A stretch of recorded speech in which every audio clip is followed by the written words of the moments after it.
আজকে তোমাদেরকে একটা গল্প বলবো। আমি যখন ঘুমাচ্ছিলাম আজকে ভোরের দিকে, ঘুমের মধ্যেই আমি স্বপ্ন দেখছি যে কলকাতার চারপাশে প্রচুর বরফ পড়েছে, হাওড়া ব্রিজ, ভিক্টোরিয়া মেমোরিয়াল সব সাদা হয়ে গেছে বরফের তলায়। আমার বেশ দেখে দেখে ভাল লাগছিলো যে হ্যাঁ, আমিও তো ভেবেছিলাম, সিনেমা দেখতাম, সিনেমা দেখে দেখে ভেবেছিলাম যেরকম বিদেশে পড়ে সেরকম হয়তো কলকাতায়ও কোনো একদিন পড়তে পারে। ঠিক আছে, তো আমার ছোটো থেকে একটা ইচ্ছে ছিল যে কলকাতায় বরফ পড়েছে দেখব।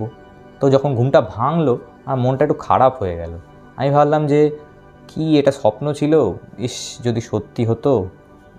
এইটা ভাবতে ভাবতে আমি আস্তে আস্তে জানলাটা খুলে বাইরের দিকে তাকালাম। ভাবলাম যে সেই আবার সব কিছু সবুজ হয়ে আছে, দেখব। ঠিক আছে, বরফ আর দেখা হলো না। কিন্তু জানলাটা খুলেই দেখি, ও বাবা, সত্যি চারপাশ পুরো সাদা হয়ে আছে। আমি যেরকম স্বপ্নে দেখছিলাম একদম সেরকম হয়ে আছে। আমি হঠাৎ করে ভাবলাম কি হলো তো জানি না, আমি তো ঘুম থেকে উঠে, এবার ঘুম থেকে উঠলে কী হয়, চট করে মাথা ভালো করে কাজ করে না। তো আমিও ভাবলাম যে হয়তো হ্যাঁ, হয়তো সত্যি বরফ পড়েছে। আমিও দৌড়ে দৌড়েও দেখতে গেলাম তাড়াতাড়ি করে। ঠিক আছে, খাট থেকে লাফ মেরে উঠে দেখতে গেলাম।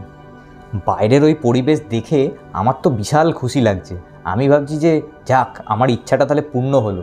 ঠিক আছে, কিন্তু বিরক্তটা আমার তখনই লাগলো যখন মা বলল, বাবু খালি পায়ে যাস না, বাইরে ব্লিচিং দিয়েছি।